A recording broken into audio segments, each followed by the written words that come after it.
I am living with my family, it's me, a 15-year-old girl, my twin brothers who are 17, and my parents. My dad cusses a lot, and so do my older brothers. But apparently, the standards are different for me. My dad overheard me saying a couple cuss words when I was on the phone with my friends, and he got mad at me for my language and for how trashy and unladylike it was. This wasn't the first time he called me, and only me, out for bad language, but it was the one that frustrated me the most because I could tell there was a double standard. I thought of calling him out on his language and hypocrisy, but then I had a different idea. I said that yeah, it was a bad habit I was forming and didn't want to make a pattern because if I got in the habit of cussing a lot, that wouldn't make me come off well when I start getting jobs or going to college. And as I was growing up, I wanted to learn how to speak respectfully and intelligently. But it was hard to keep from bad habits when I heard him and my brothers having potty mouth syndrome so often. They're setting an example, whether they realize it or not. So I wanted to work on things for myself, but also together as a family. I suggested we make a swear tax where if anyone swears in front of anyone else who's participating, they give $1 to each person who heard them. I'd want that rule for myself because it would keep me accountable and I'd really like it if the family joined me for it. So my dad said he'd join, and so would my mom. They got my brothers to be a part of it too. They didn't really have a choice, my parents decided to make it a rule. I know it's kinda petty, but I wanted to make the point that my dad and brothers swear a lot and I almost never do. In the few months we've had the rule, I've gotten about $250 from hearing my dad and brothers cuss and have not sworn once. It's kinda making my brothers angry because they often cuss when they're mad and I ask them for money, so they get madder and cuss more, so I get more money until they shut up. My dad actually got mad at me too. He was having some drinks, calling his brother, and talking, and I came over after and asked for $18. He actually said he wouldn't give me that much, and there should be a cutoff. He gave me $5, which sent a weird message. Like, swearing is bad, unless you wanna swear a lot, then it's cool. I feel like I've made my point already, so really now I'm just continuing to want the family to learn not to cuss for the money, and it's really making my brothers mad. Am I the idiot for having the idea for the family swear tax after my dad got angry at me for swearing? I did it because I know I swear the least out of my family, but I was the only one getting in trouble for it. Everyone's the idiot here. It sounds like your two brothers were forced into it. This whole thing is petty and stupid.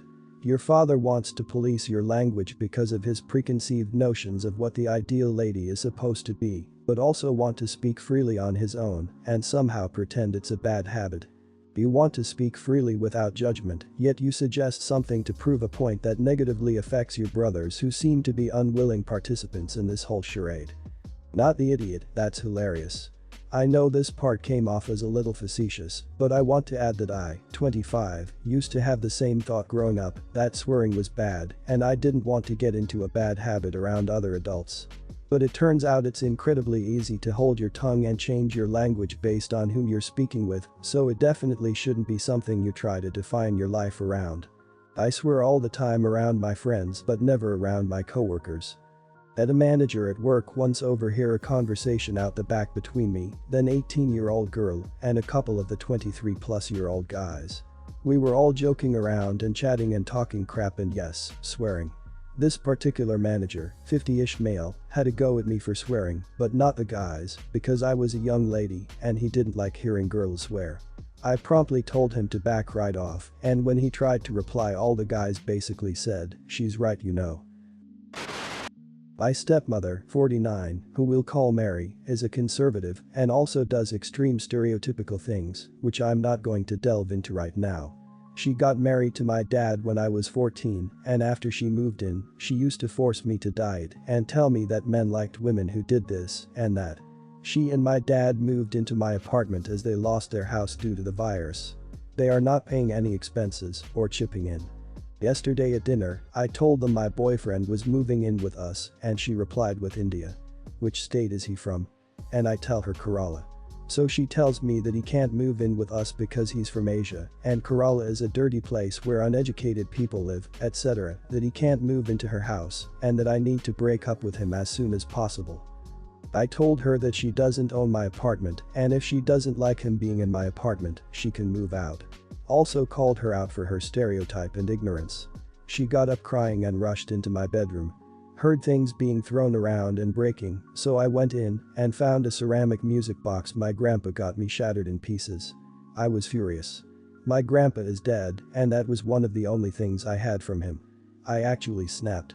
Told her that she isn't my mother and she can't go around having tantrums, and did some other things I'm not ashamed of, and then kicked her out. My dad says that I should apologize, and I told him he might as well get out of my house as well. Boyfriend moved this morning, and my actual mom did too. These are the only two people who think Mary had it coming. My dad called me up an hour ago and told me that I really hurt her with my comments, especially the one where I told her she was not my mom, and so I blocked him. My step-aunt caught wind of this and told me I was an ungrateful brat, what with her taking care of me my entire childhood when my failure of a mother couldn't. So, am I the idiot? Not the idiot. If nothing else, she purposely broke a very special dead relative's item. Because you wouldn't immediately break up with someone she irrationally deemed unhygienic. If she didn't want to stir the pot, she probably shouldn't have had an entitled temper tantrum where she broke your possessions. She can apologize for, and she can either replace with monetary value the stuff she broke, or she can try to glue it all back together. The problem with crappy stereotypists is they've probably been surrounded by similarly crappy stereotypists their entire lives. The attitude seems to be we are inherently better than others. Ignoring the past stereotypical stuff, you are not the idiot here.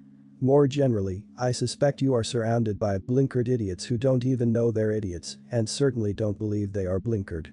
May you not handle this in a dignified way, but rather shout about it from the rooftops and generally kick up a stink. Not the idiot. She broke an heirloom of your late grandfather and should not be allowed to get away with being a brat. She's 49, grow up. Unfortunately, many people her age don't grow out of stereotypes. You showed your spine by saying it was your house and you make the rules. Don't let her bully you into submission. You will probably get many other family members saying you are the idiot, but keep in mind her views are taught. She's likely stereotyped because she grew up with a lenient family who let her do whatever she wanted. So I, 23, am currently living with my parents after I had to leave my house due to situations out of my control. I had planned on being back out by now, but COVID put a delay on my new job, so I have to wait it out. I plays box almost every night with my old school friends, almost all of whom have moved out of the state due to military and jobs. My father bought me this box for me for Christmas in 2013, but I bought the external hard drive and every game that's on it. My sister, 19, has a group of friends over to our house at least twice a week. Every time they come over, I'm expected to give up the Xbox to her and her friends. I didn't mind it at first, but like I said above, they eventually began to come over several times a week. So today me and my friends were planning a big game night since everyone was off of work, and of course, my sister is having friends over too, and I'm told to get off. Now part of the reason I'm irritated is because everything in my life has been like this. My sister is my dad's favorite child and he doesn't even try to hide it. She hasn't paid for anything in her life and doesn't have a job. My mom, on the other hand, just hates the confrontation. She forces the outcome that will lead to less of the fight and less noise, which is always the outcome that my sister wants, because I'll be quiet even if I'm angry, whereas my sister will blow up the house with fits of rage. So today I put my foot down and said no, my friends and I had been planning this all week, and I'm not getting off because my sister brought people over without warning. Per usual, my dad was furious because my sister was furious, and my mom was furious because we were ruining her night. My dad said that, since he paid for the Xbox, he decided who could play it and that was that. So I decided to play his game. Gave up his box to my sister, but took the hard drive and all the games with me, rendering the Xbox useless from a gaming standpoint. Within minutes my dad was in my room, demanding to know why the Xbox suddenly wasn't working, and I told him that I paid for the hard drive and all the games on it, and I could decide who used it. They were more than welcome to use this box that he bought now. This led to a big fight, with me being called immature and that I shouldn't ruin their night because I didn't get what I wanted, to which I pointed out that no one cared that my night was ruined since daddy's little princess got what she wanted. It was a doozy, a fight that has been building up ever since I was a kid and was too scared to stand my ground against my father's favoritism. Now that I've cooled off a bit, I do feel like the whole thing may have been immature on my part, but I'm just so tired of being forced to give up what I want multiple times a week because my younger sister demands it and with no backup from either of my parents. Am I the idiot? I'm leaning towards not the idiot for the actions. So you had an evening planned and she had friends over unannounced. Ruins your plans, and it's unreasonable when you had plans to play with you friends from everywhere. Pulling the external is in a sense malicious compliance. If the rules are you bought, you decide, well yeah, not the idiot. For the fighting and arguing, it might be everyone's the idiot here, but it sounds like it needed to happen. Well, it sounds like something needed to happen and this is what happened. Not the idiot. There is no keep track of who gave you a Christmas present, so that person can take it back later and give it to someone else when they want to rule. The item was yours. You share it beyond good manners and consideration. You applied correct logic to what you did to match his screwed up non-logic. Parents screw, so does the sister, and taking advantage of their favoritism, knowing the disbenefit to you. Not the idiot. I wouldn't mind sharing a console with my sister, but from what you described, no one in this house cares about you. Your father cares about your sister while your mother and your sister care only about themselves. It was not an immature move, it was the only move you could have made because no one cares about you. I know it's harsh, but I strongly believe that this is true. Plus your parents seem not to realize how badly they raised your sister, which will have an impact on her whole adult life. I'm 18 and I've got a car and I pay for everything. The car itself I got for $100 from a friend who thought it was a junker that couldn't be fixed, but I fixed it up. I pay for gas, insurance, which is cheap for my age because I have the most basic coverage and the car is not worth a lot. It's not super reliable, but I only need it to last me till I get to college. I'm going to a city school with buses and subways in the fall. Working on mechanical and electrical things is my hobby, and I want to study mechanical or electrical engineering in college. So anyway, my stepdad is mad at me because I'm dating a girl he doesn't like. So he took my keys and said that, as long as I live in his house, what's mine is his. Which I don't think is legal, but he ain't the brightest, so he probably actually thinks that. I hotwired the car and I also made it easier to start without the ignition by soldering in a switch and push button under the steering wheel. One switch between the ignition and battery wires and one between the starter motor and battery wires. So to start the car I flipped the switch and briefly pushed the button, and to cut the engine I unflipped the switch. It doesn't look any different when the panel covering the wires is in place, and I'm not too worried about it getting stolen, especially since it's such a beater and who would want it. But I've been using it and I always take it out when my parents are away. My mom and stepdad both work and spend a lot of time out of the house. Plus they park the car in a back path of our farmland to put it out of the way so it wasn't visible whether it was there from the house or driveway. Anyway, my stepdad saw it was missing a few days ago. He was furious, saying he had all the keys and accusing me of going through his belongings to get them. I said I didn't, swore up and down I wasn't in his home office ever. I said to go back and look if he didn't believe me. He did and all the keys were there. He accused me of stealing them to make a copy, and then I admitted that I'd wired the car to start with no keys. It was my damn car and I can take it out if I need. And he blew up even worse, saying I was learning criminal crap, believing my girlfriend was the one teaching me this crime crap, saying that she was gonna get me in trouble. I said she had no part in it, I am just good with machines. He said he was taking the car to the junkyard, but last night I snuck it out and parked it at my girlfriend's family's house. They're good people and were happy to let me park it hidden along this old logging trail in the woods out back of their property. My stepdad is even madder, and I feel like I didn't do anything wrong, he did. It's my car and he can't keep it from me or send it to the dump, that's stealing. Am I the idiot for hotwiring my own car that I paid for because my stepdad wanted to take it away? Not the idiot, of course. That said, depending on your state, if you need to involve the police, then the state police should be a good resource. If your stepdad is a small town cop, like the town of X police department, then the staties are gonna be much more professional and useful. They also won't have any personal or direct professional ties to them and are likely not going to be pleased with this behavior. I'm in New York and from personal anecdotal experience, there's little the troopers love more than crapping on small town cops getting too big for their britches. OP, get the hell out of your stepfather's county, ideally tonight. If he wants to stop you from being able to flee, it would be really easy to get his buddies to keep an eye out for your car so they can pull you over and arrest you. The judge at the arraignment will probably decline to charge you with whatever crap they wrote on the paperwork, hopefully, but the longer you wait the more time he has to consolidate his control over you. Not the idiot. Since your stepfather is a cop, you have two choices here. Live with it.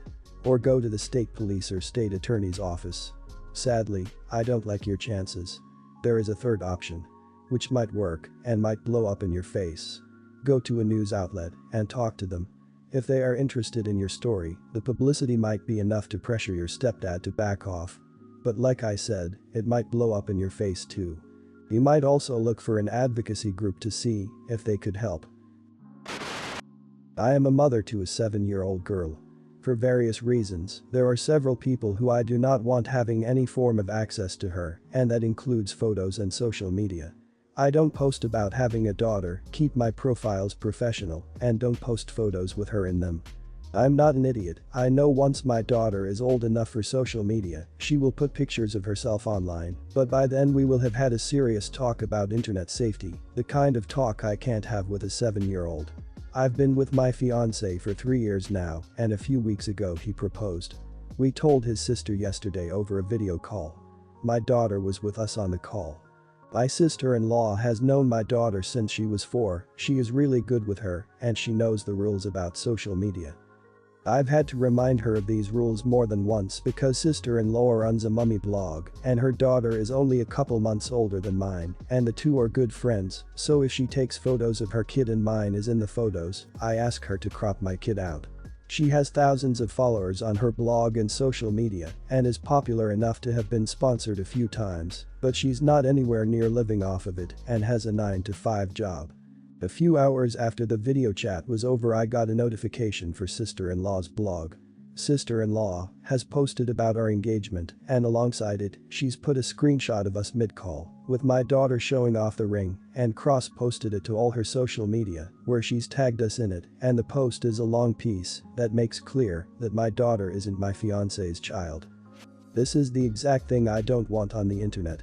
Proof that I have a daughter, alongside my name or picture, posted by someone in my fiancé's family with a massive following, on 5 different websites. I untagged myself from what I could, but my full name, first, middle and last name, was on the post and still searchable. We called sister-in-law and asked her nicely to take the post down. She refused. My fiancé then asked her, not so nicely, and she refused again, and hung upon us. I had a minor freak out, and my fiancé said his sister had the same password for everything when they were kids, so if I wanted he could try and get in and take the posts down himself. I said yes. The password was the same, so he logged in and took it all down, then texted sister-in-law saying what we'd done and that he'd hoped it wouldn't come to this. She's furious with us and made a whole new post about how we hacked her account, and since then it's been non-stop messages from her as well as my fiancé's immediate family saying we overreacted, invaded her privacy, and that we should have just asked her again to take it down before going nuclear. Are we the idiots? Not the idiot. She invaded your privacy and from the sounds of it could even have put you at risk. I can't know your circumstances, but you described panicking and freaking out. That doesn't happen unless you're scared. And being scared doesn't happen unless you feel at risk. She essentially doxed you. There's nothing about that she can justify when she knew the rules you had set regarding your family and internet privacy. Instead of doing as you asked and apologizing, she doubled down and dug her heels. Not the idiot, you did ask her to take it down. You asked more than once. She knows you do not allow your daughter's image online and has repeatedly ignored that. So you are definitely not the idiot here, you did exactly what you needed to do. As much as it may hurt your girl's feelings, you need to cut this woman and her child out of your lives. She is toxic and manipulative. She gives more of a crap about her online image than the safety of her child and yours.